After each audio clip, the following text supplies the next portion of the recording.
when you say except for one sentence, I'm immediately going to that sentence to see if I can help. Got it. I mean, we should be reading the whole thing. I totally get it, and it was a little easier, but I understand. So Okay. if you can help. Yeah, we'll start with highlight.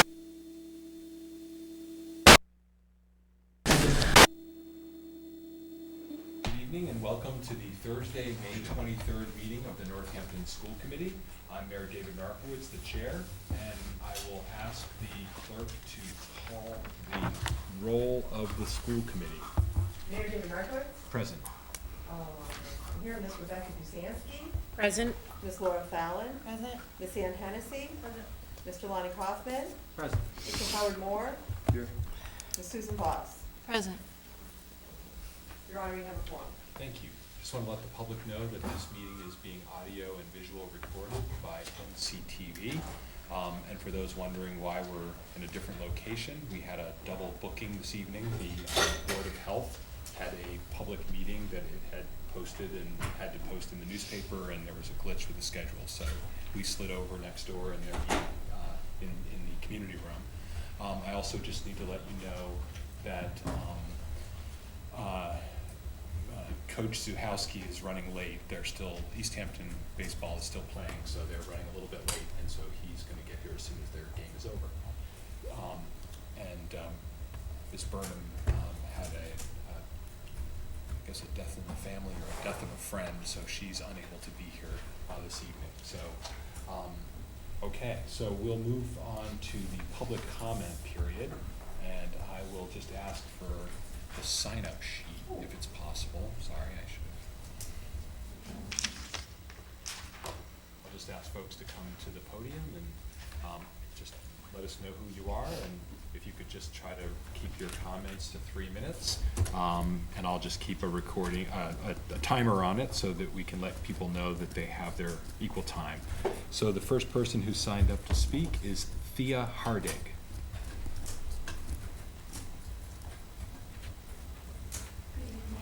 I'm Thea Hardig. I'm a resident of Northampton. I live on 23 Washington Avenue. I'm also the Northampton High School PTO president, and I just have a few comments. For a long time, our teachers have been seriously underpaid. They work so hard, and yet they are underpaid. They've been generous to us, and yet not adequately compensated. It's time for us to not only be fair to our teachers, but generous to them. We need to right a wrong. Please respect our teachers and their very hard work by giving them what they ask for in wages. And as we right this wrong, let's not ask for anything in return. Our teachers have already worked many, many hours for free. Let's not ask them to give us anything in return except for what they are already giving. This is not a time for us to be asking to get something extra in return. The teachers already gave extra and not being fairly paid for years. Now is the time for us to give, to correct a wrong, to make better, to heal and support and value these excellent, caring, brilliant, and dedicated teachers. Thank you. Thank you, Sarah.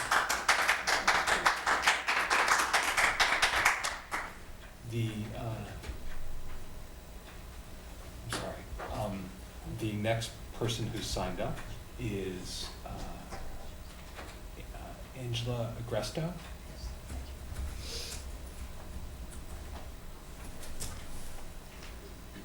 Angela Agresto, 41 Corselli Street. I'm here to express my concern over what looks and feels like an attitude that physical violence between middle schoolers is normal and has led to a culture of casual violence at JFK Middle School. In 1 week, my child was injured twice during school hours. On that Monday, my child was punched in the head by a student he didn't know and sustained a concussion. And then on Thursday, he was tackled by a friend and sustained a leg injury.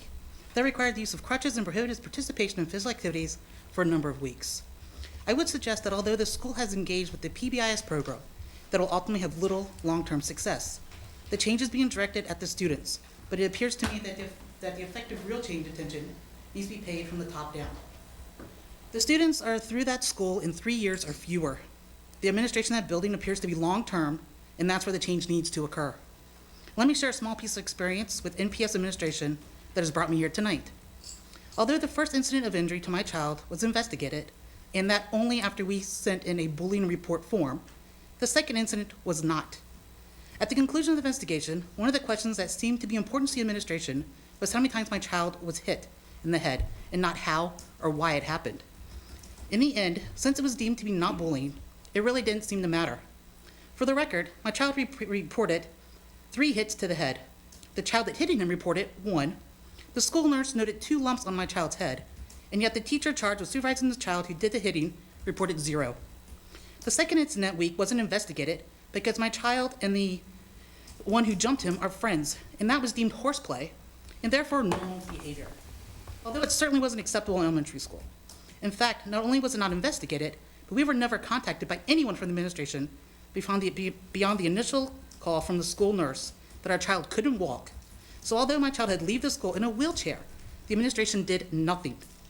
This is in direct contradiction to the JFK Code of Conduct, which prohibits roughhousing, as noted on the Code of Conduct grid on page 20. This is detrimental to both students. The administration is missing an opportunity to suss out whether this was truly fair, friendly play, disguised bullying, or to educate and guide the children in their care. They're missing an opportunity to demonstrate that kindness and caring are important, and that physical violence is unacceptable even between friends. They're missing an opportunity to discuss appropriate behavior, consent, and take responsibility for one's actions. Any evidence I have is personal or anecdotal from other parents. However, enough first-person stories add up to a believable and concerning trend worth the attention of the Office of Superintendent and the school committee. It's certainly worth assessment and change for the safety of our district students. The administration of JFK Building have responsibility to provide support for their teachers and staff, be teammates and problem solving with parents and guardians, and role models for students in their care. I witnessed opportunities where the administration could have chosen to model community building and being accountable, safe, and kind, and chose instead to pass those by. The JFK Code of Conduct states that all have the right to expect a safe, secure school environment. My son did not get that experience and felt that nobody seemed to care. In the end, we can't disagree.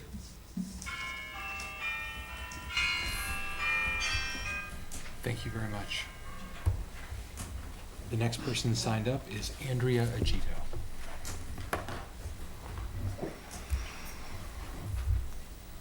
Good evening. My name is Andrea Agito, and I am the Unit A Chapter Coordinator for the Northampton Association of School Employees.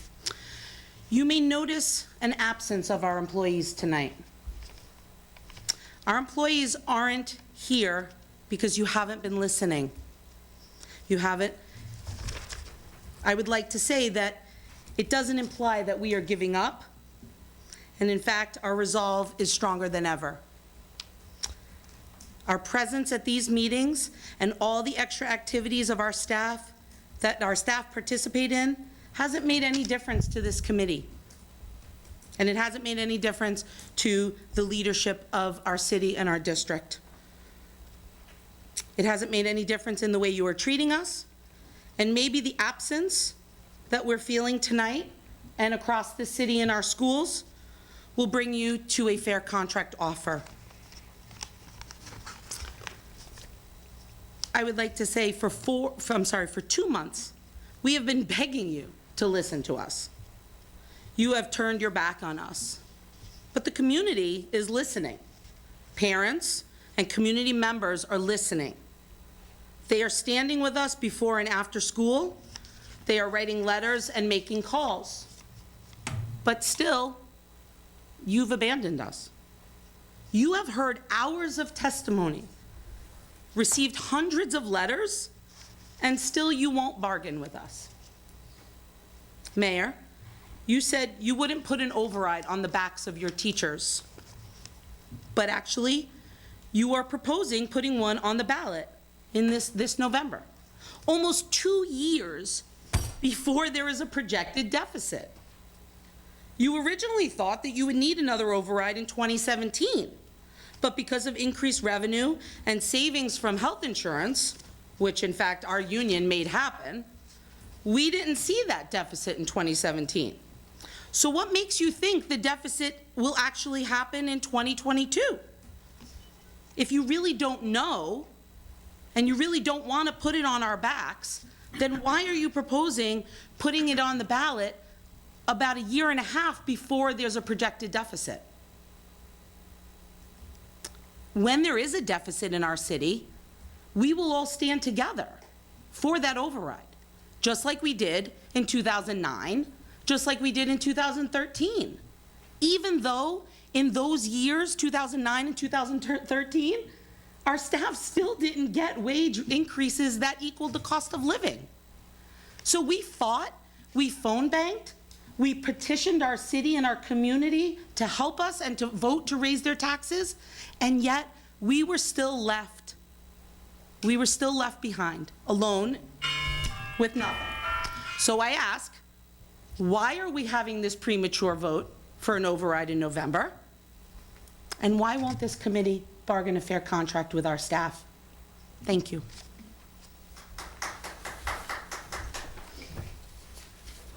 So that was the list that had signed up. I know, Ms. Biggs, you came in late, so you can certainly speak.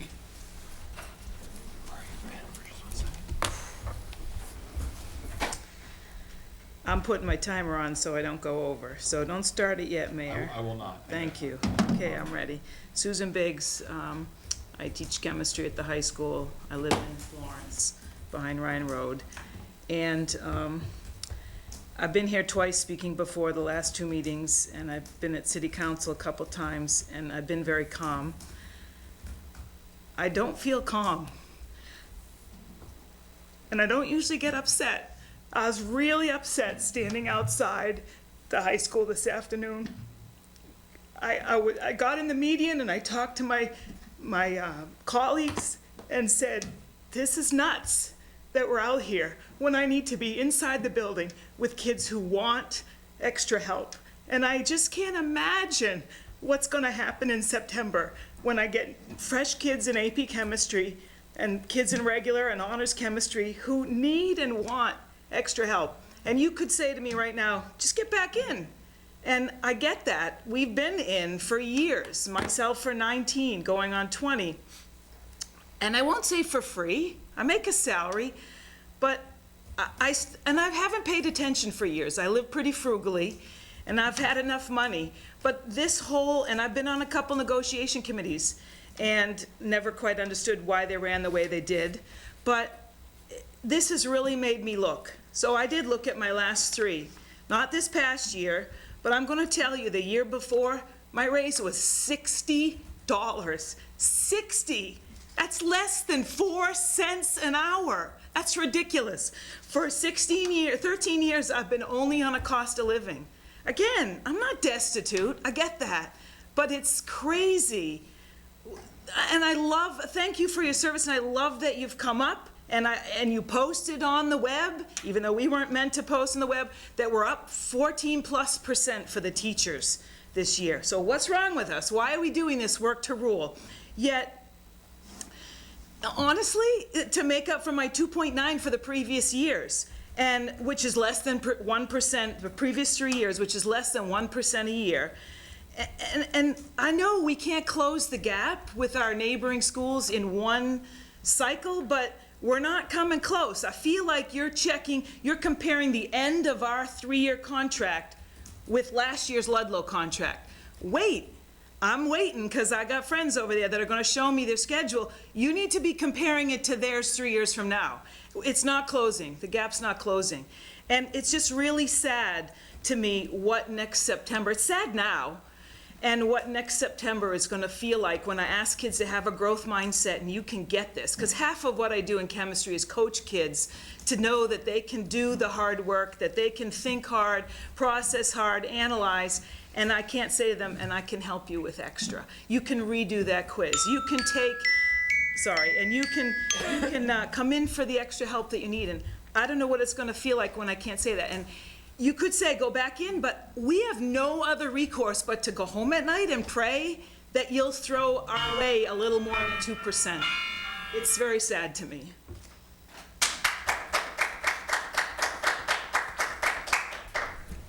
Is there anyone else who wishes this?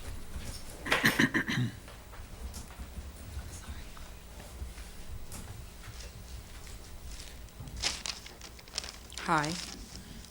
My name is Samantha Ginsberg. I'm speaking on a separate subject today.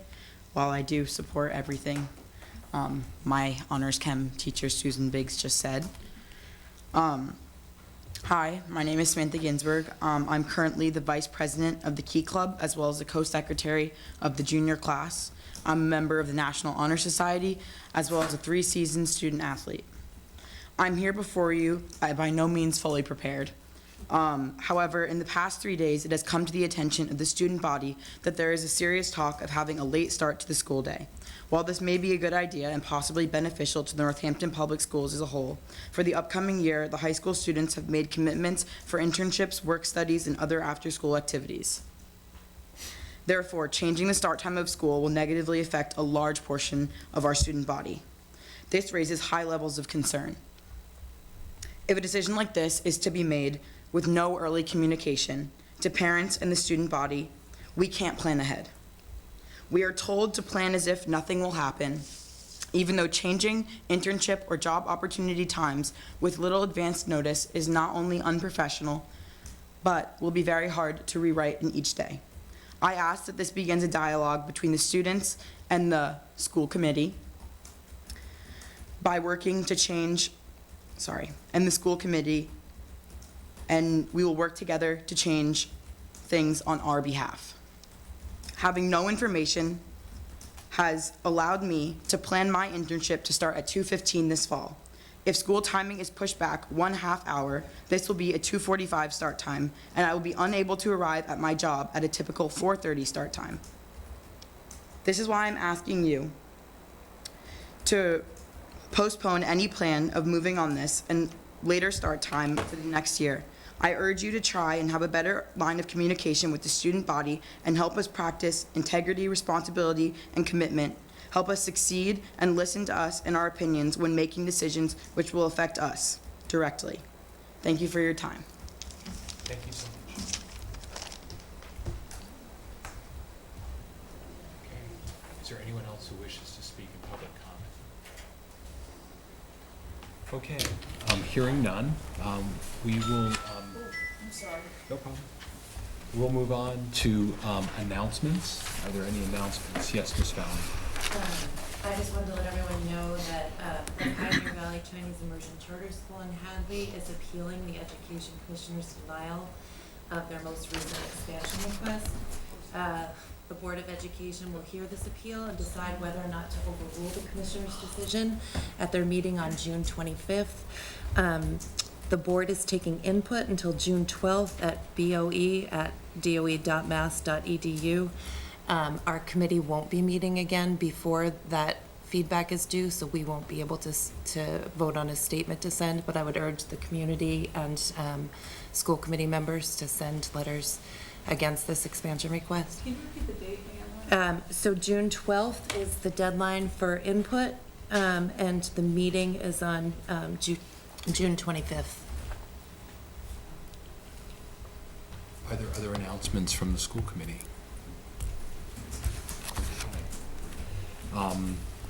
Let's see. So we have a consent agenda tonight that it consists of the approval of the minutes of April 11th, 2019. There are several field trips on here, but they're actually going to the far-off land of Florence, so they don't actually need to be, we don't need to vote on them. They were put on here inadvertently. They're not out of state, so so we don't need to take a vote on those. And then budget transfers.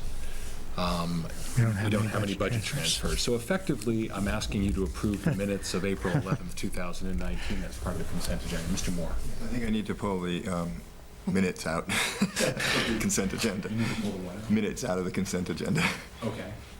because I have an amendment to make too. Okay, perfect. So I would ask you to vote on the consent agenda, but there's not really anything left. So the consent agenda is now empty. So we'll move on. Would you like to make a, just make a motion to put it on, someone make a motion to put the minutes on the floor? I'll move to approve the April 11th, 2019 school committee minutes. Okay, is there a second? Okay, Mr. Moore, do you have a? And I'd like to offer an amendment. It's on the Schoolology vote. I voted no. He did. Okay. So, so we'd like to correct the record to show that. It's not really an amendment, you're just making a correction to the vote tally. So the minutes will be changed to show that you voted no. Any other questions or changes? Okay, hearing none. All those in favor of approving the minutes of April 11th, please say aye. Aye. Opposed? Any abstentions? Okay. Next, we have a series of reports and recommendations.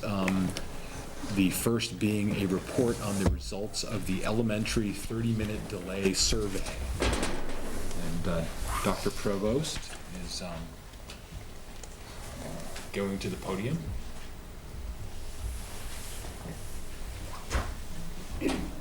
I wonder if it would be okay to take these out of order because I see that Annie has put up the second item first. We certainly That's the can. only one I have for the projector. But they do have it in the Okay, so that can I just reference the packet then? Have that with me.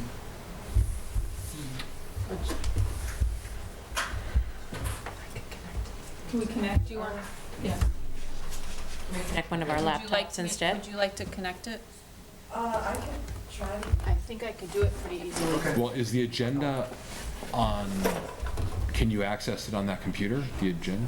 I would have to switch it from the open source PDF. Okay. Do you have an HDMI connection? She doesn't. We have the, the little screw-in 5-port one. It's the old school one. VGA? Yeah, VGA, yeah. Do you have the email on Two here? more. I have the email. I don't get the email. It worked for the students. So maybe your iPad might work. Yeah. What's that? She's got it on, she's got it on a thumb drive. But not on an iPad, you can't. Oh, no, you can do that. Oh, you could it from there. Okay, you've got an adapter. You can put a thumb drive Wow. in here too. Put a thumb drive in here. That's what she's gonna do. Put the thumb drive directly in there. Okay. No, do you have it on the thumb drive though, or you're saying No, copy she's it? saying put it on the. Oh, sorry, Cammy, I can do that. I didn't understand. Puts it on the thumb drive, we can put the thumb Yeah. drive in there. Believe it or not, I, Who's on first? Yeah, exactly. Okay. hang on, you just, the length of dongles. You've got a lot of attachments there. Holy cow. All right, we're just, with the public's patience, we're just going to be transferring a file over. Invite them up. There are thousands of people watching TV. There are thousands of people watching. This is called late start time. Yes.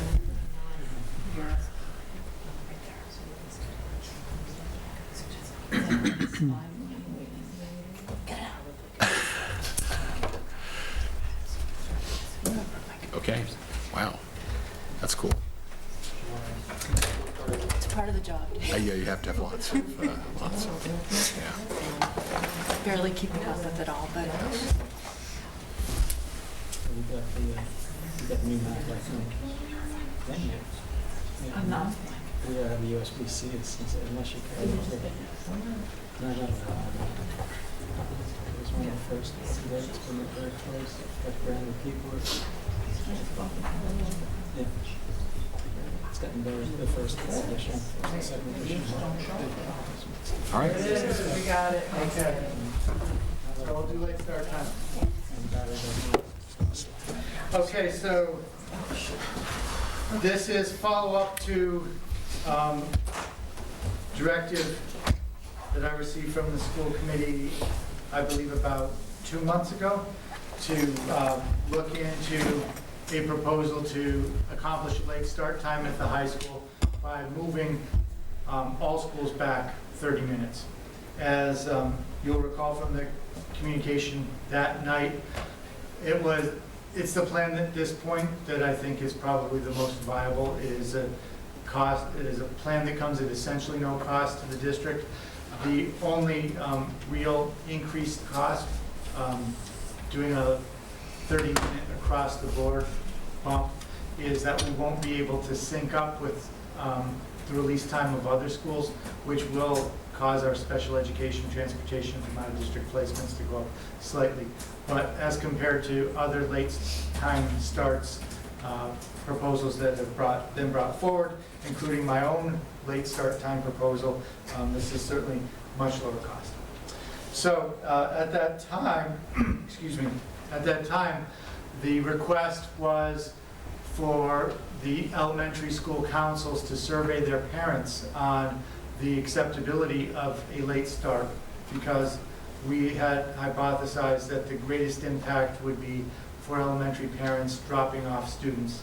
And it also had some information that in the past, when similar ideas had been floated, they basically were not ultimately voted for because they were not acceptable to the elementary parents. So I worked with the school councils to get a survey out to all the elementary parents. It was very simple.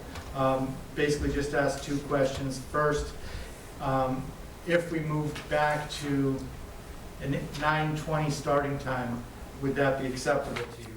And so I can show you the results of that next.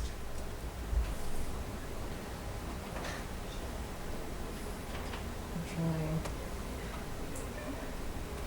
There you go. And so you see each of the individual schools, and then the orange bar shows all schools combined. So you can see that the later start time is favorable to elementary parents by a ratio of about 2 to 1 across the board, with no real significant variance at any of the individual schools. What was the response rate overall? So we have about 1,000 students in elementary schools. I'm not exactly sure how many families that represents, but I would say that, you know, it's probably less than half of the families, even accounting for multiple students in a household. And then the second question we asked is, if before school childcare were provided at a reasonable cost, including tuition waiver for students eligible for free and reduced lunch, then would it be acceptable? And you can see in that case, the response rate goes up to about 3 to 1 in favor of going to a later start time. The only other two pieces I can add is that we did get 2 pieces of narrative response in addition to parents completing the survey.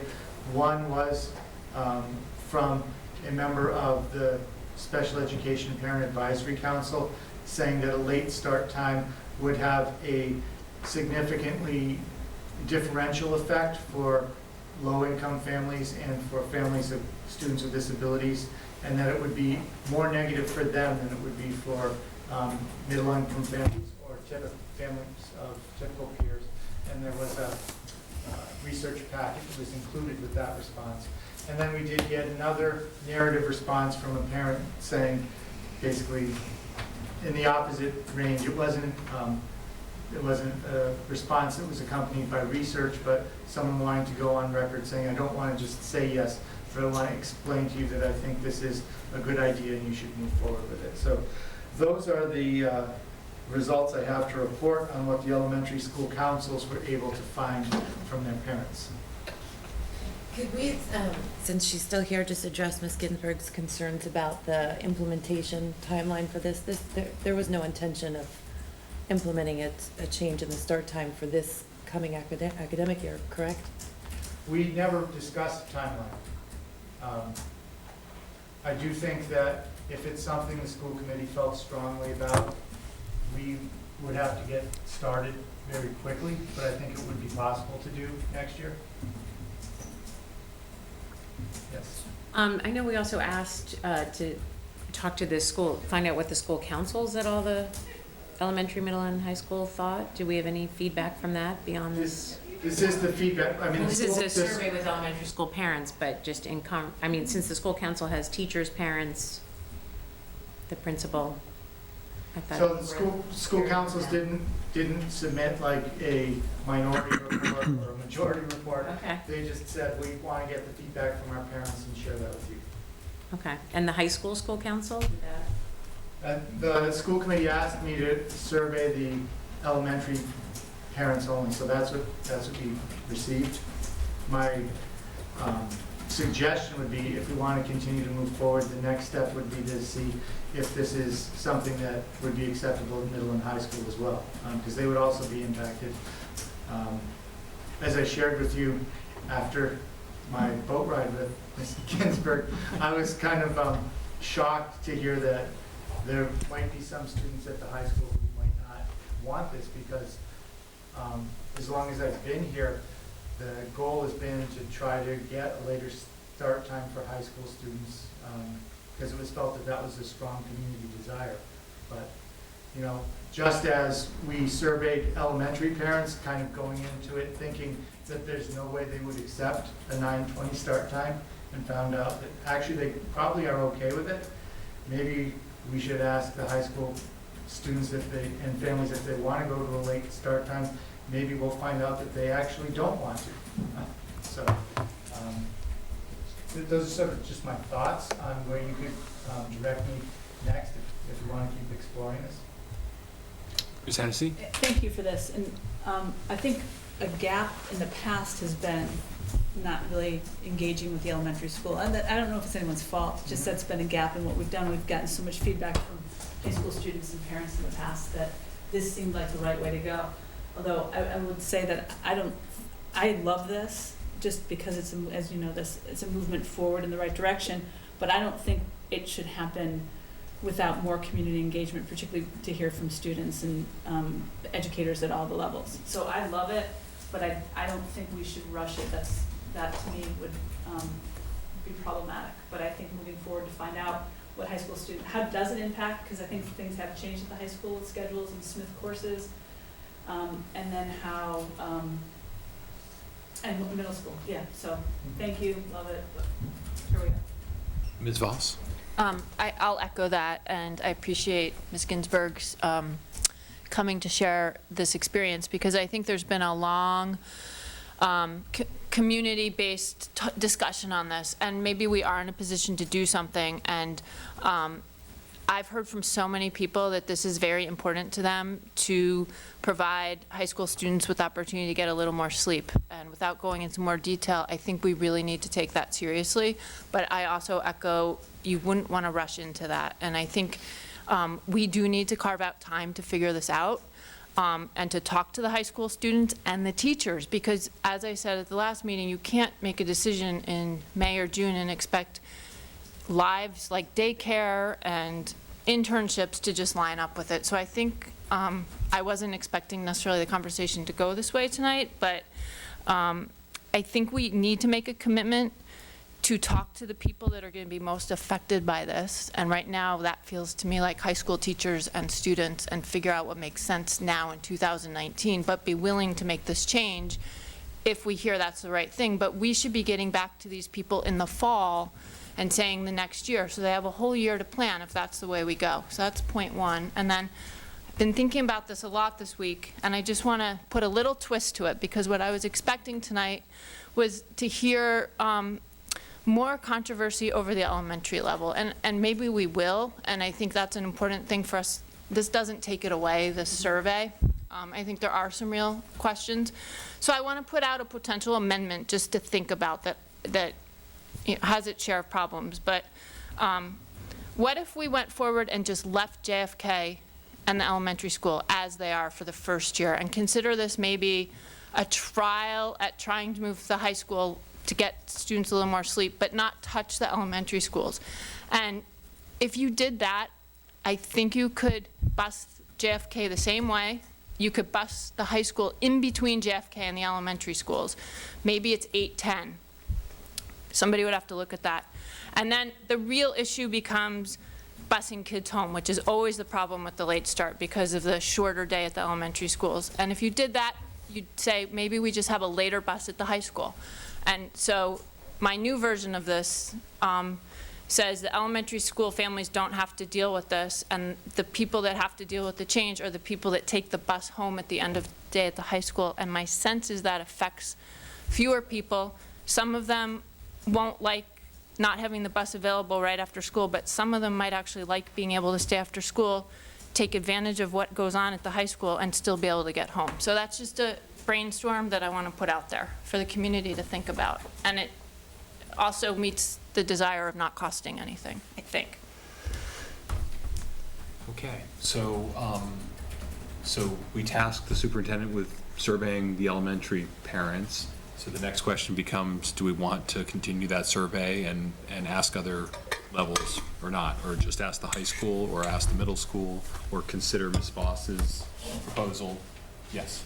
I would like to try and reach as many parents as possible, and I feel like the open houses we have at the middle school and the high school are really well-attended events, and that if we could get a survey out at those, we would probably get a better response rate than the response rate we got at the elementary schools by having people get emails that they may or may not respond to.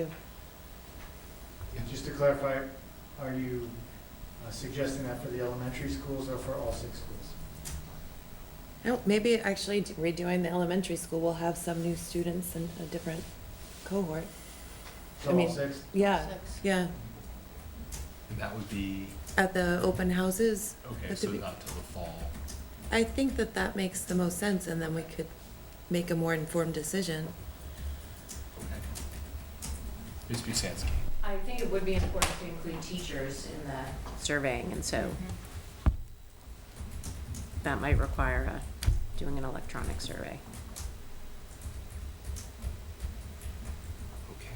Mr. Kaufman. So I'll just add, I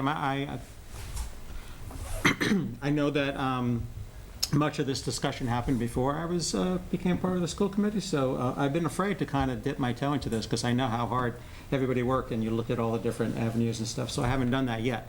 But it just makes sense to me, certainly, and the idea of elementary school students starting later has been a concern to me just because of their sleep patterns, so the idea that Ms. Voss brought up actually just sounds so simple. I'm sure it got brought up before. There's got to be a downside to it, but I appreciate you coming up with a simple solution, and I'm certainly not against putting it out there, but delaying for another year.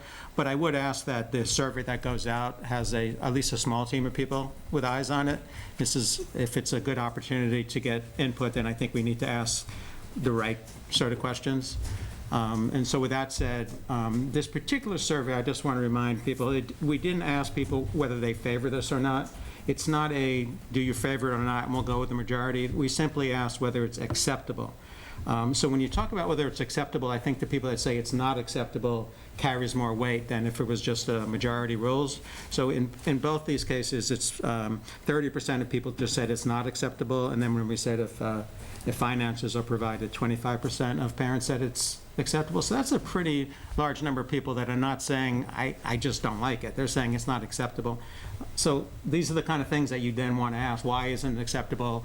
You want to differentiate really what they're getting at and getting at the heart of the matter. So surveying is a great idea. I would certainly offer my expertise and my assistance with you, John, to build something, or anybody else for that matter. But let's take advantage of really getting the most robust and accurate information that we can.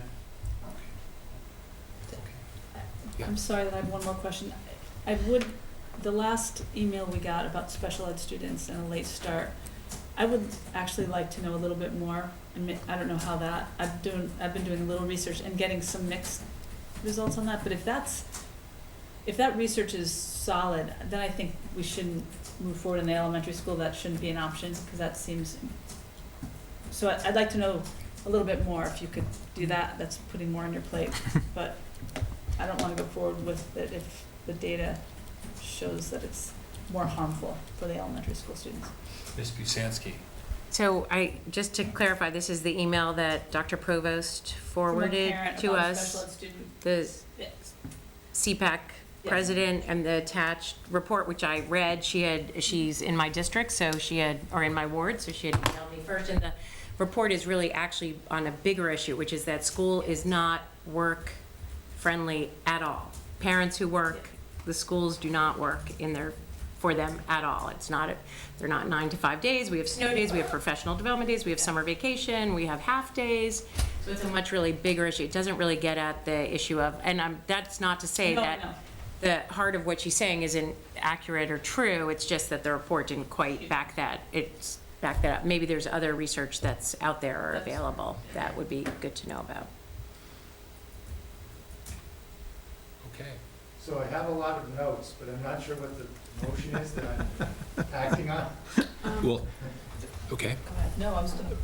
Well, it sounded like people were asking you to try to gather information from all levels of the district during the upcoming fall open house period with some form of survey, which maybe you could be shown, maybe we get a preview of it or something, possibly. Okay.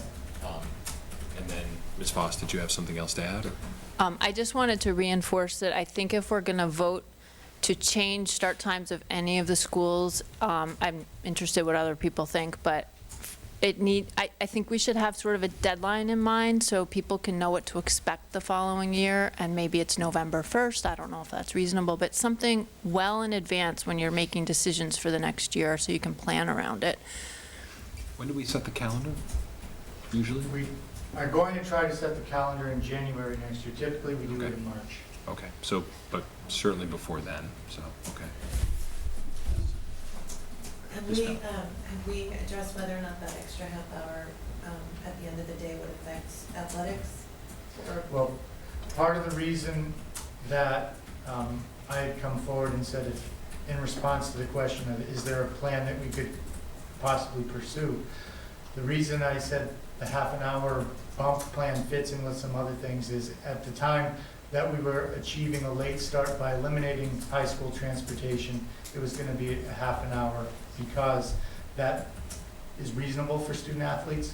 They still miss more instruction than they do now, but it was not really felt to be an unacceptable loss. Okay, I was The more just you- thinking the if more we you have to push it back, change the more it will affect schedules. student. Right, I was just thinking if they're making athletic schedules, I don't know how far in advance they would make those. So the assumption is that our high school day would not affect student athletic Okay. schedules. Okay, The real impact is the later we start, the more student athletes will miss of their last period, especially for away games. okay, For- thank you. At home games, it's not so much of an issue, but. Okay. And I know we discussed this in the last time, would virtual Y be able to cover that extra half an hour? We talked about, would parents maybe still be able to, who use virtual Y at the elementary level, still be able to drop their kids off and stay longer? I haven't had the conversation with them yet. My suspicion is they may run into a capacity issue. My thought is if we were going to do something like this, we would probably look more to the Leeds model than expecting the Y to be able to take all of the students. Mr. Moore? That's another reason to maybe figure this out in the fall, so everybody has plenty of time to plan accordingly. Mr. Moore? Yeah, I just want to, I'm not sure where this is going to be going in terms of an actual proposal, but I just really want to comment about how our existing schedule, you know, was not the result of asking anybody if it would be acceptable to them or not. And I think it's probably remarkable if a schedule that was based pretty much just on splitting up the one tier of buses into three happened to be perfect both for everybody's schedules, all the families in Northampton, as well as, you know, developmentally appropriate for the various age groups and things.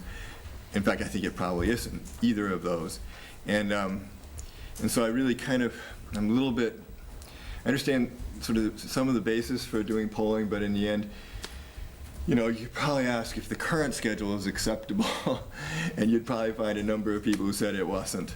And, you know, I really wonder if you know, this is where I don't know, it's like a zero-based budgeting kind of an idea, which is really impractical in practice, but, you know, is alluring in you know, in theory.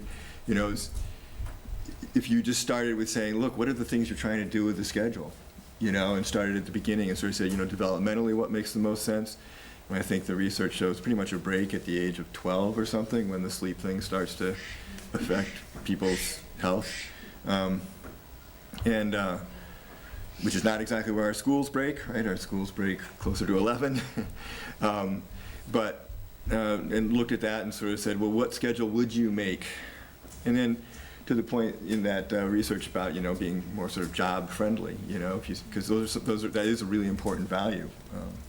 You know, so many people are so glad when their kids can finally go to school because at least they get 6 hours of coverage. And you know, what would happen if you just tried to make a schedule from the ground up based on, as opposed to making it based off of either, well, what we've just been doing for the last 30 years, or based off of, you know, how can we squeeze the buses? If you made it from, you know, sort of for educational reasons and for social reasons involving things like, you know, accommodating the fact that lots of people, parents, work during the daytime, and try to do a thing like that, just sort of see what that product looked like, as opposed to, you know, this other way of sort of working back from here. I mean, the only reason that this current schedule works is because lots and lots of people go through all sorts of contortions to make it work. And so that's where the cost of the current one is. It's invisible to us on our budget. If we do the same schedule year after year, it costs us nothing. But there's huge costs in the community of people who are doing things to make it work. And, you know, and just because we might have a change that might cost us something, might cost the community more, might cost the community less, we wouldn't really know. And that's maybe where the surveys would let us know that sort of thing. But it seems like it's not worth asking either us or the community to possibly incur those kinds of costs, you know, unless there's actually a sort of a benefit in terms of being developmentally appropriate, or hopefully alleviating some of the costs on the community by having, you know, some sort of a way to provide coverage sort of from, you know, the 8:30 to 5:30 range, which is what it would need to do. Anyway, so I'm sure not really a proposal, but as I think somebody at the committee, if we're going to delve into this, it's like keep going around the edges. I know, because I've been here, we've been around the edges before. You know, the rationale for making an upheaval isn't enough if it's just around the edges. Or at least it hasn't been enough in the past, I should say. Okay. So, Doc. Can I just say one thing? Just, I think there is a difference right now. There's the proposal that came, there's the proposal that I made that may not be better, it's just a brainstorm. And there's, I think, the committee saying we want to make a decision by sometime in the fall based on a little more information, and we just need feedback from the people this is going to affect the most. But I think this is actually, to me, closer to actually solving this without costing money than we've been, and that's a really good thing. And Okay, so Dr. Provost, do you feel you have sufficient feedback on this? Yes, thank you. Okay. Okay, so now we'll go to the your next presentation, which is the non-academic measures. Yes, and so this is our final student success meeting for the year. I passed out the protocol that we use so that you can just kind of remind yourself of where we are. And as you know, my role in this is not to say too much, but just to facilitate. So I don't have my clicker, but Annie, if you would advance.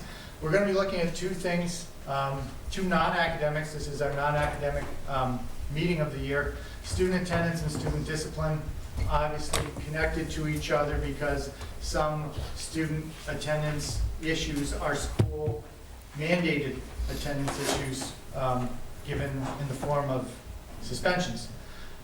So know that these two variables are highly correlated in that way, and also know that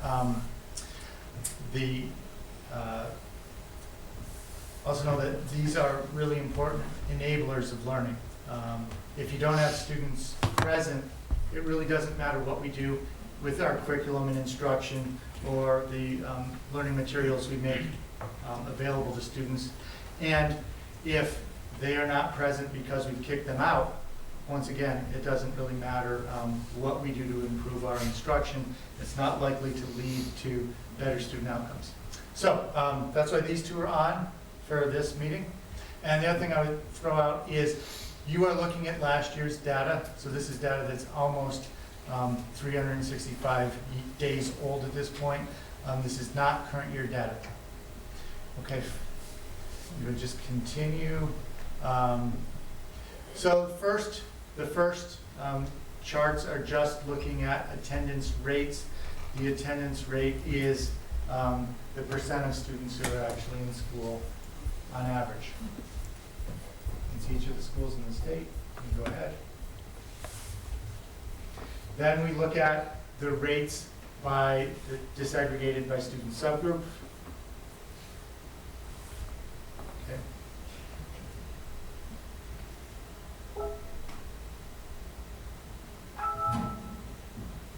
going? You can go a little slower.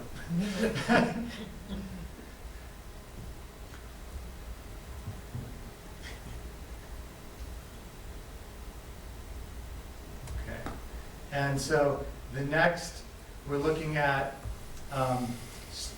the average number of days absent. That's different than the attendance rate per se, because that is looking at the students as a entire cohort, and this is looking at students as individuals and then averaging the number of days absent they have. So for all students, statewide average is 9.5 days, or was 9.5 days in 2018, and you can see where our schools are. This is all students. This is economically disadvantaged. This is English language learners, students with disabilities, Hispanic or Latino, multiracial, non-Hispanic, and white. Next is the percentage of students absent 10 or more days in the school year.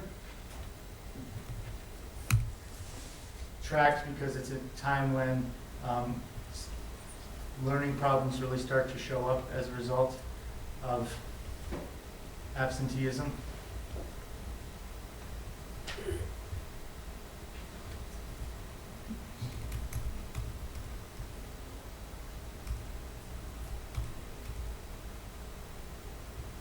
And then we get to chronic absenteeism. Chronic absenteeism is defined as being absent 10% of the days in membership. So for a student who's enrolled all year, that would be more than 18 days. For a student who is enrolled for one semester, it would be more than 9 days.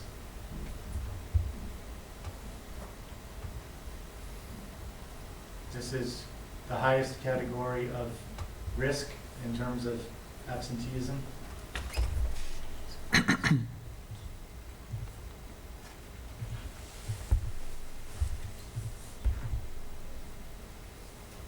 Okay, and then the second step is student discipline.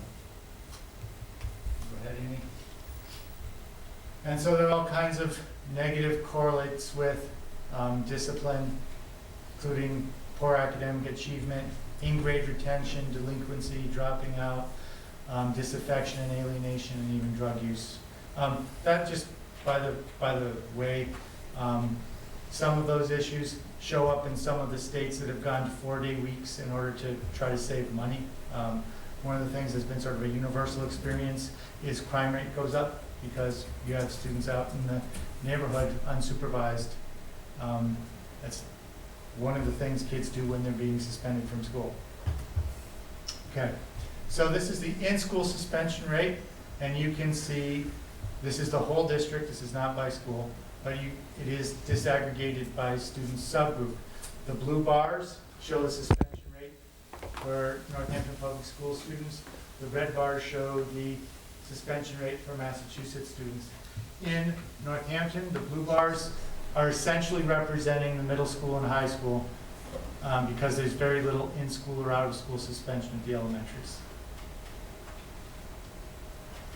And this is out-of-school suspension.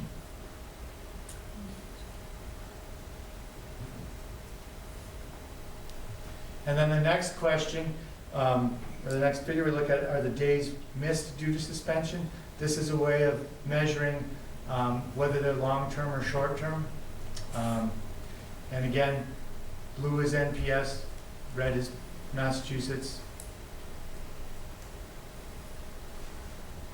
And these are percentages. And here are the different subgroups coming up.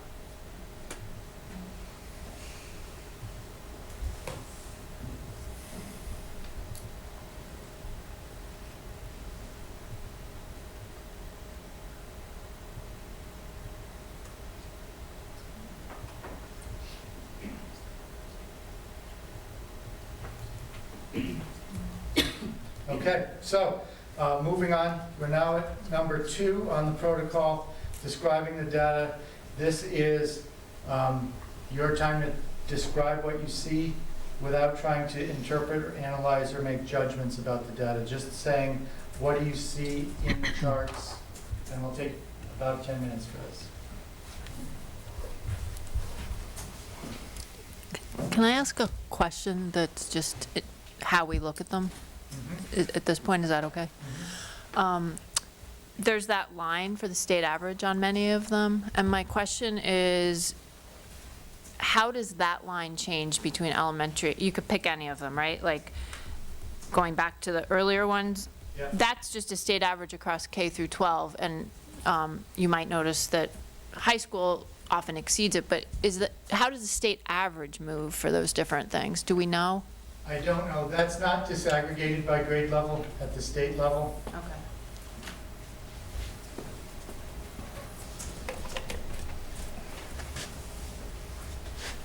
I'll start with an observation. The high school has higher values in most of these measures. You can pick your measure, and the high school tends to exceed the state average.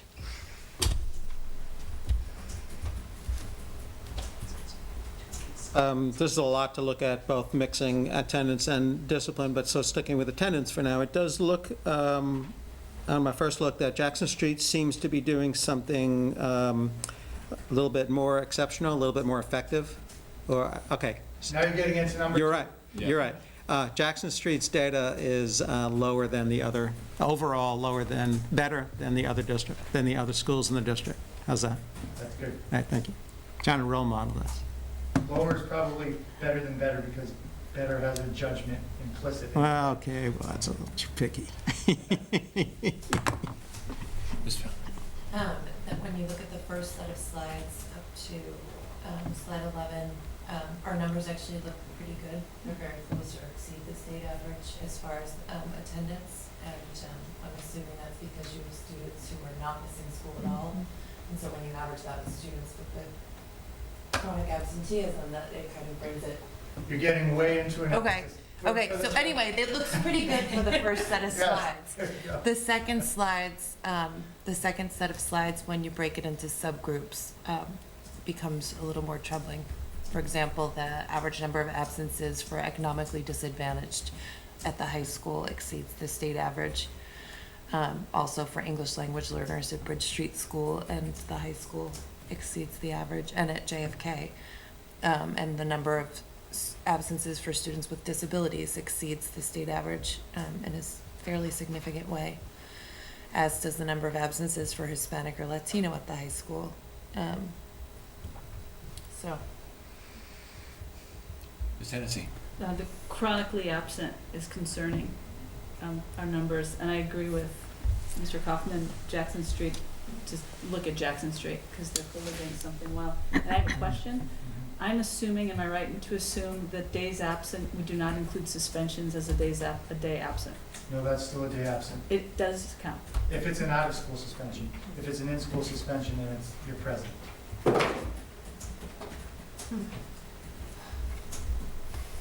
Thank you. It just made me wonder about the size of the subgroups, but I guess we don't know that. So just wondering if we're talking about a pretty small size at some of the elementary schools of different subgroups that might cause something to look proportionately larger or smaller when there's really sort of an underlying reason that we know.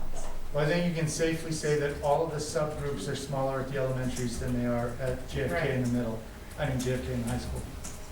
So they have, a small difference can have a bigger shift at the elementary than at the middle or high school. Laura? Ms. Fallon. That Bridge Street, the number of students who are absent 10 or more days exceeds the state average and is approaching 40%.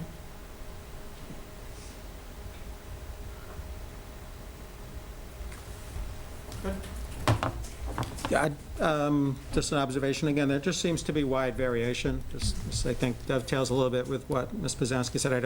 They're sensitive to how many numbers there are there, but overall, looking at this, there's a lot of variation amongst our elementary schools and certainly with our elementary compared to our secondary schools and our two secondary schools. So overall, there's a lot of variation here. Something's going on.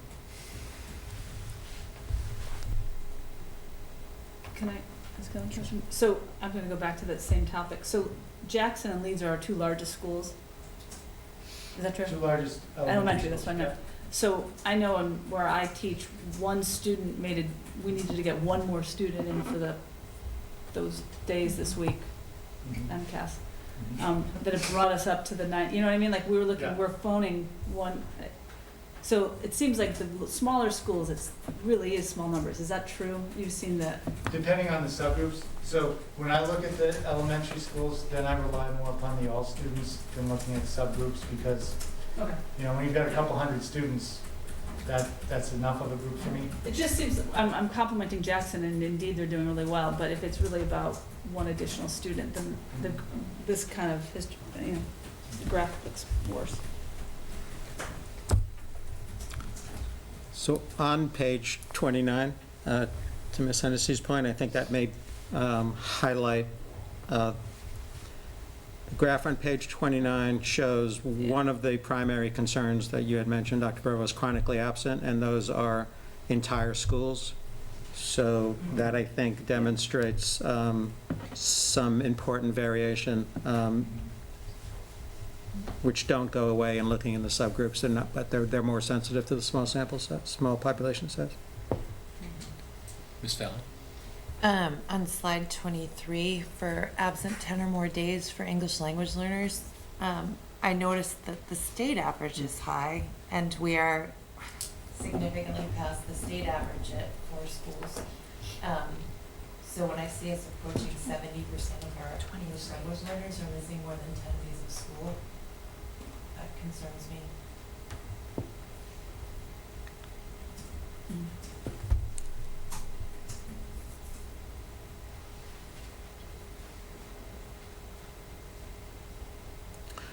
All right, so should we move to analysis? This Look, is. Can I just add one more thing? Sure. So on page 31, boy, that chronically absent percentage of page 31, the percent of LEP or English language learning students at Bridge Street and JFK are extraordinarily high, very concerning.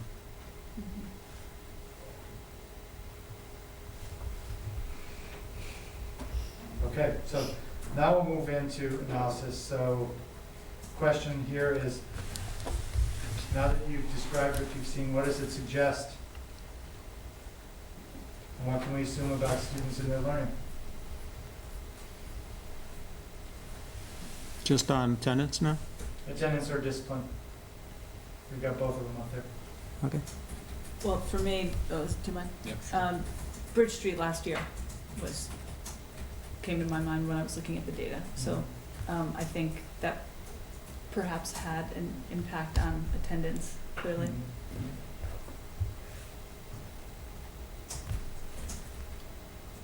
I wonder, I'm going to continue? Sure. I wonder, since our high school, actually with our attendance, it doesn't seem so great. And yet I look at, we have so many students taking AP exams. I wonder how the attendance falls at the end of the year, if that brings our averages down or up. I can tell you, I mean, not that you'd be able to tell from this data, but one of the things I do is print out monthly attendance data for building level leaders. And we're looking basically at the same number. We're looking at whatever 10% happens to be at that point in time.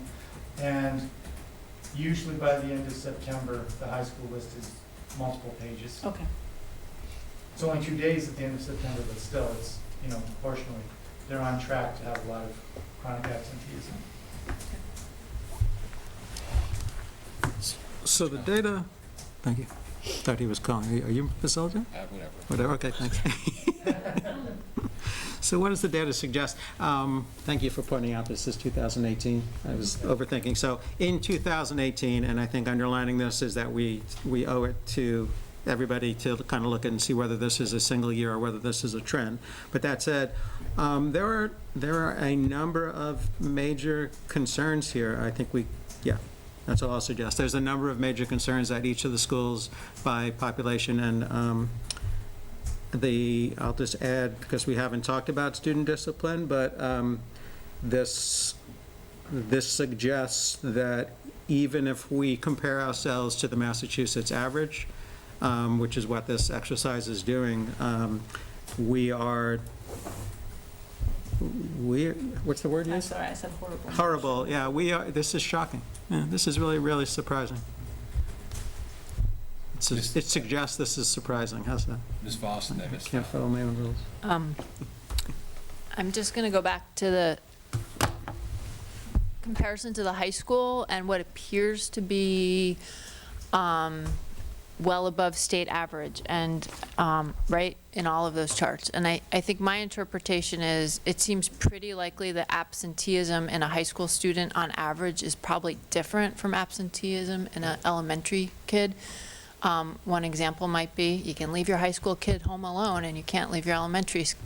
I don't know if that's the reason, but I'm not sure we should interpret these data as there's something different or worse about the absenteeism at our high school compared to other high schools. Maybe everybody's district has the same trend. Ms. Fallon.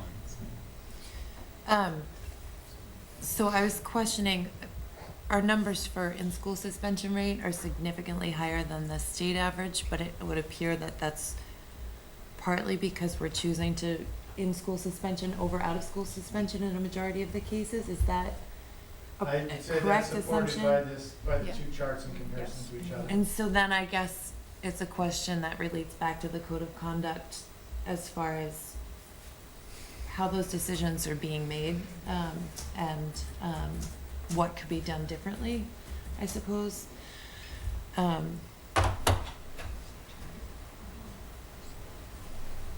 Yeah, because those numbers are a little bit concerning.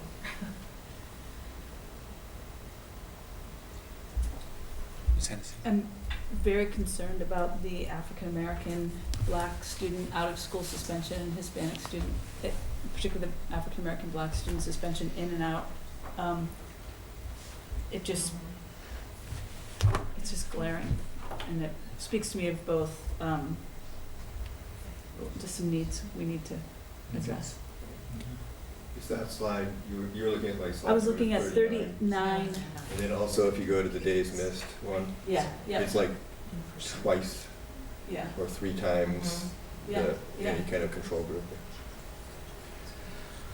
Just stepping out of facilitation for a second, this is why I highlighted PBIS and the revisions to the code of conduct in my welcome back letter as two of the really important things that need to happen this year.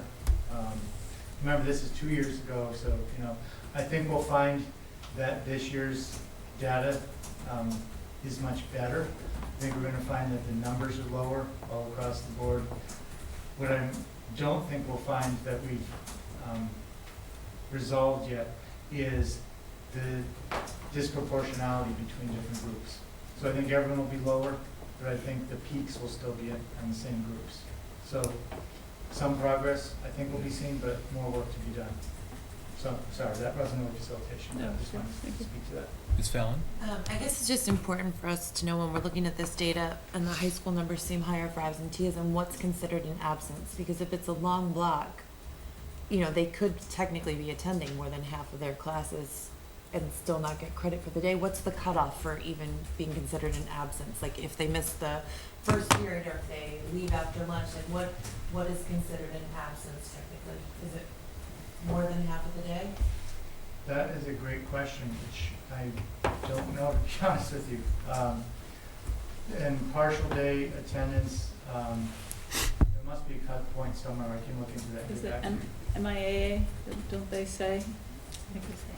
Half a day is. MIAA, that is rules for MIAA, but I'm not sure if the state follows the same rule. So you could always use the proms on the 10:30 period. Yeah. Ms. Voss? Thanks. So going back to the discipline plots, if we look at, I guess it's number 38, the in-school,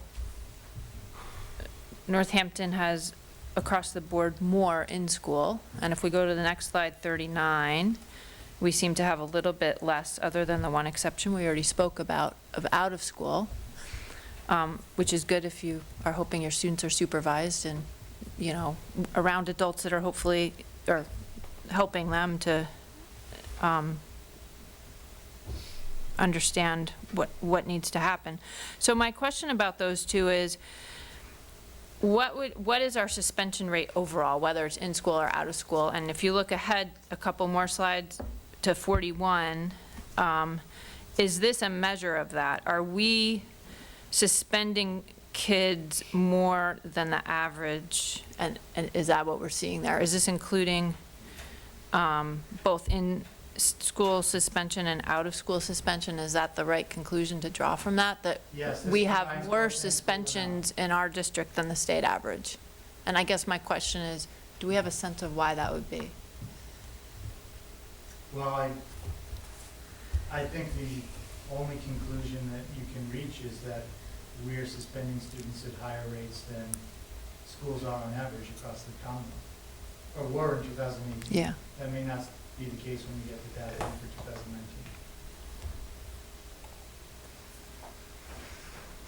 I guess I wonder what about, to what degree JFK is kind of conflict resolution or restorative justice work that I always kind of hear about, I never see any numbers on, plays a role in when a kid is, gets an in-school suspension, out-of-school suspension. I don't know that we do anything like that at the high school. And then just, I just want to add to that, I found it really concerning, the parent who spoke in public comment. And I've been hearing this report out of 6th grade parents now about kids getting hurt in what seems to be, possibly bullying situations. And so where does that fall into this? Like, who's not? I mean, I realize this is a discipline report, but where's the report of, I don't know, some bigger report on what's happening in our schools in terms of not just in-school, out-of-school suspension, but kids being sat down and working on issues and trying to come up with some alternative resolutions. And I know that probably feeds into the code of conduct work, but I just think it's really important to pay attention to that too. Well, I think it feeds most directly into the PBIS data. I didn't provide the PBIS data here because JFK is really the only school that has that, and I wanted to give a district-wide snapshot. But when we do this next year, if we still pick these two variables, I could show you the PBIS data, and then you get more of a fine-grained look just at that one school, not at the whole district. Not compared to anything, but you would be able to see that. Ms. Fallon? When you look at slides 38 and 39 of the in-school suspension rates for the whole district, we've already spoken to the elevated numbers for African American and Black, but students with disabilities really stands out, and I have to wonder how we're supporting them and what we're making available to get students through the day, what we're doing to avoid escalation, and whether providing enough space and quiet time and support for things to not escalate to the level of a suspension. So that's what stands out to me for both. I guess, same graph, I have a question about the data, which is, if you as an individual are part of this data, you have an in-school suspension rate, so your point is here, and you have 1 in-school suspension versus 10 in-school suspensions for that year. I don't think that's reflected here, right? So is that true? That's not reflected there. That's reflected on the following charts. When you look at the total number of days absent. Thank you. Yes. Days of instruction So, due to discipline. So, okay, that's really helpful. So, I'm just kind of describing this chart out loud because I hadn't digested it yet, but I guess, so I'm kind of doing 2 if that's okay. But a good thing about this chart is greater than 10 days, we are smaller than the state average. So if we're trying to digest this data, it's actually good to have your blue bar high on this chart at 1 day, because that shows that you just had 1 discipline event. Okay, that's good. Okay, so let's move on to the next stage, which is implications. And this has implications for classroom practice, but it really would be, for this group, implications for the district, and district's practice. Ms. Hennessy? So two things that came to my mind were thinking about trauma-focused schools and really having PD, I know teachers have spoken with me about this too, around trauma and how to create schools that are really sensitive to that, and then also having a more diverse professional staff.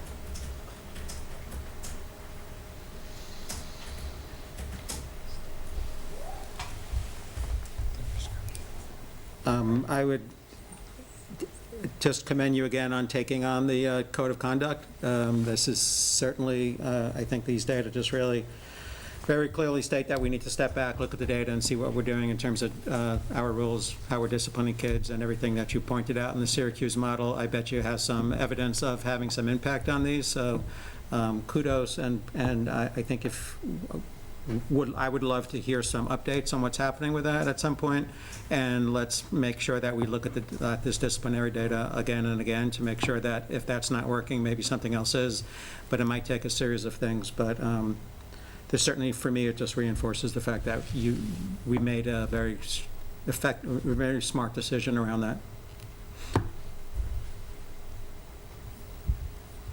Ms. Fallon? I hope that at some point you can update us on, I know that the ALPS program is dissolved at the high school, the alternative learning program, and what the plan is moving forward to replace that with to support students who are struggling the most.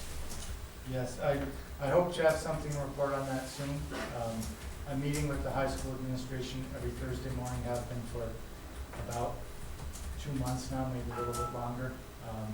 And they are looking at a redesign, not only of that program, but sort of the program is more intense than that, because we do have a program here that is for students who are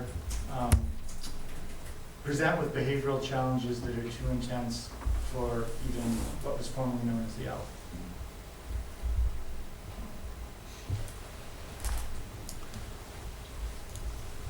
So I'd also ask you to look into why Jackson Street is having the successes they are, and I think it's worth considering principals and leadership teams at the other schools to look at their data and maybe reflect on why they're having such challenges, whether it's a resource, an approach, a strategy.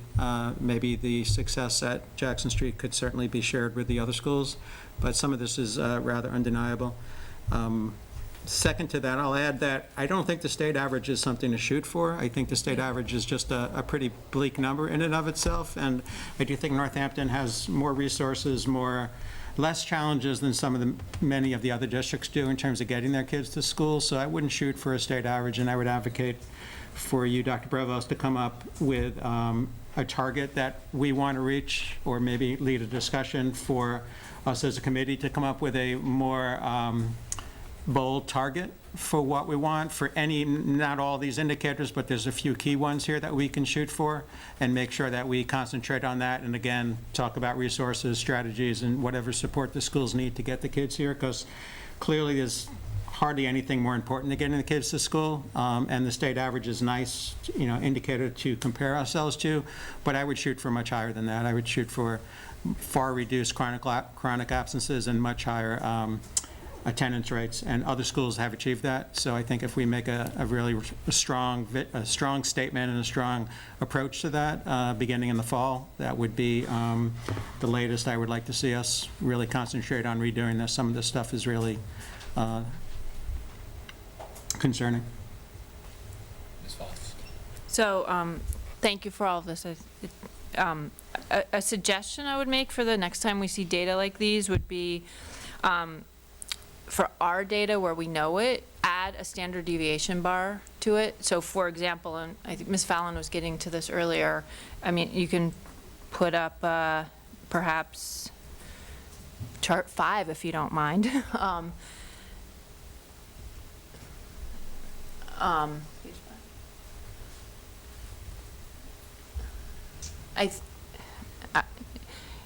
you know, if we look at this and there's other ones that have bigger differences and you say Jackson Street's doing something really well there, but if they had a standard deviation that was much, much bigger than another school, you might draw a really different conclusion from that. And we have those data and those are easy to just add on to these. And then we can see which of our schools, if it's a really, you know, if the standard deviation is small, that means almost all kids are achieving this. And if it's big, you have that population, you want to figure out who they are and what you can do. And I think we have more data that we could access here. And I understand probably we don't have it at the state level. I wish they would put that there too. Maybe we could ask them to. It's more of a question. I'm curious when I'm looking at the elementary schools about, because I'm, you know, familiar with Jackson and Leeds a little bit more, but there are a lot of walkers at Jackson, like the walker to bus percentages seem like that could have an effect on this, and how, that's my question. I really don't know what the impact of walking versus busing on attendance is. One thing that no one's mentioned that I do know has a big impact is the presence of preschool. So that is something that disadvantages both Bridge and Leeds on any of the indicators of attendance. Because the preschool's being counted? Preschool is counted. Okay. And little kids Yeah, get yeah. sick a lot, they miss a lot of days. I'm curious about that, though, Dr. Yeah. Provost. I mean, yeah, so. Just to add to that, I wonder if, for our data, if we're trying to compare over the 4 elementary schools, if we want to eliminate, if we can, eliminate the preschool data when we show this, just so it's comparing apples to apples. That's a great point. Thank you. Well, there's one more step. Do you want to skip it, or do you want to do it? Can I throw out one more quick suggestion that since we'll be embarking on a new district improvement plan, that this would be a very worthwhile, both of these avenues might provide a great target or goal for us to set in both discipline and attendance for a 5-year span, however long our next district improvement plan is. Okay. So do you want to do step 5, or do you want to just call it quits? What's step 5, John? What is step 5? Step 5 is the reflections, the things you learned by listening to your peers, things that you might have picked up through my comments that weren't immediately obvious to you when you got your packet.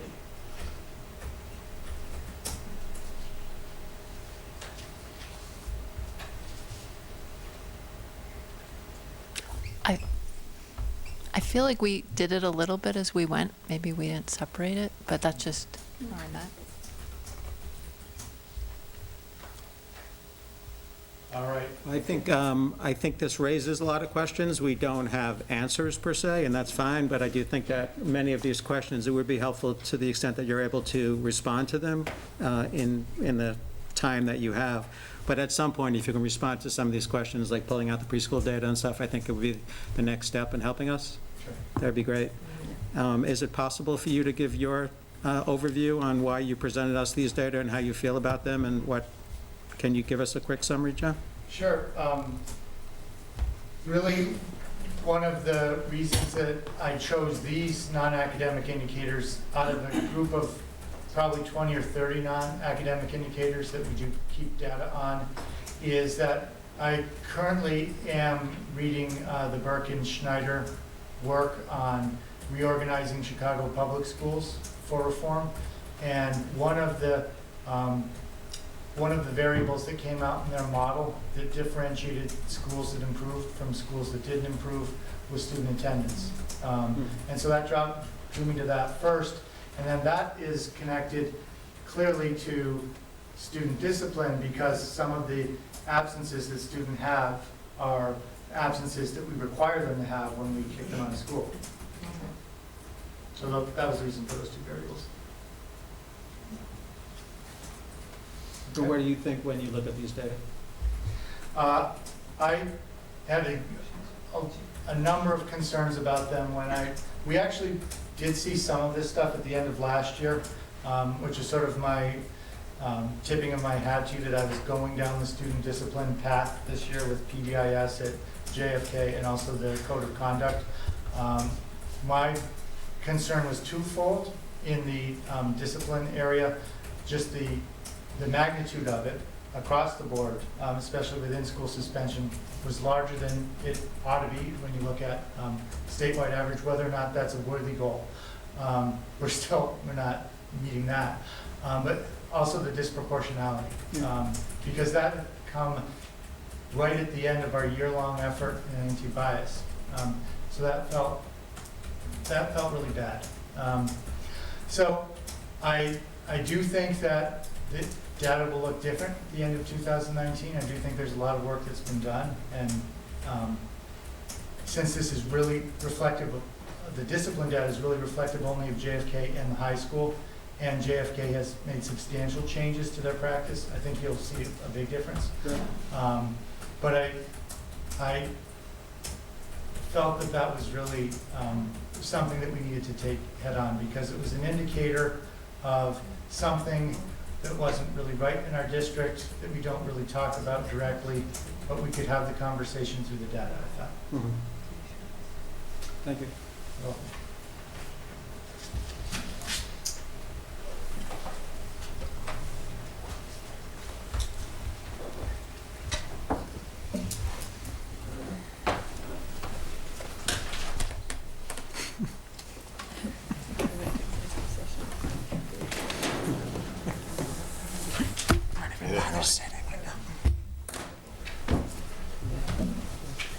Okay. Sorry. Welcome back, Coach. Thanks.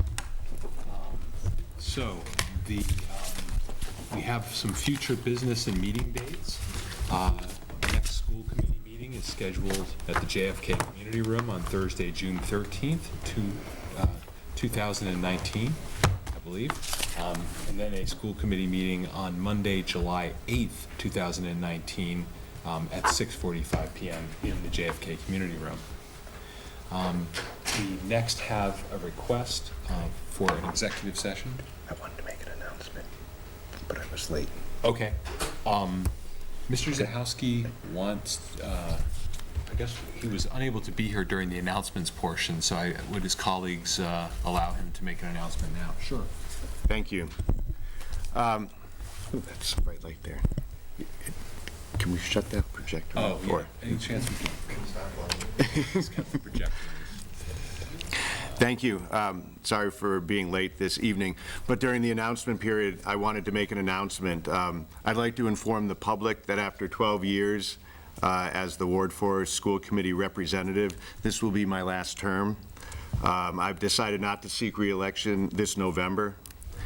On some reflection, at the age of 48, I've come to realize that I've served the city of Northampton as an elected official for 25% of my life, and I think it's time now for me to move on.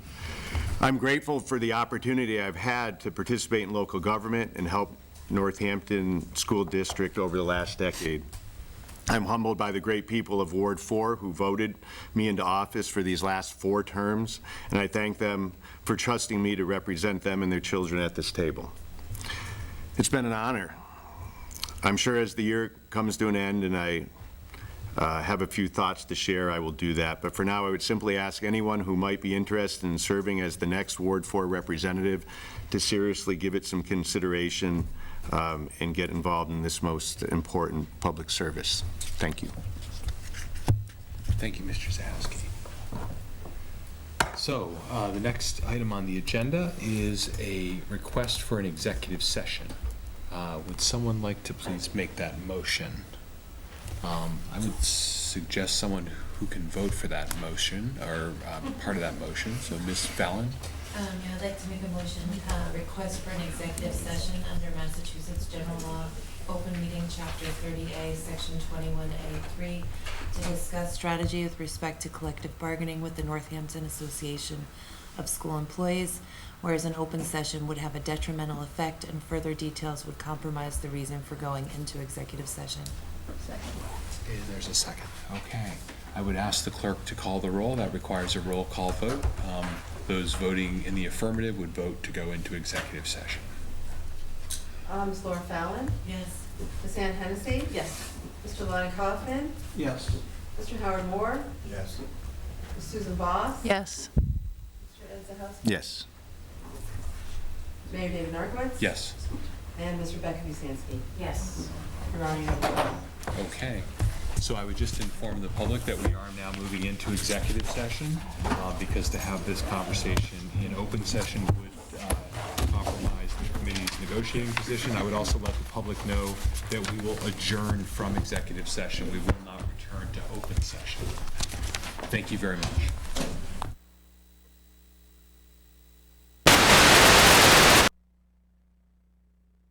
Absolutely. Okay. And so I think Councilor Barge wants to say something, then we'll go to Councilor Carney. No, I'm all set. Okay, Councilor Carney. No, I see what, what this amendment is doing, although I don't know that we need a stronger language than will. It seems to me it says the same thing. Individuals wishing to speak will be recognized, or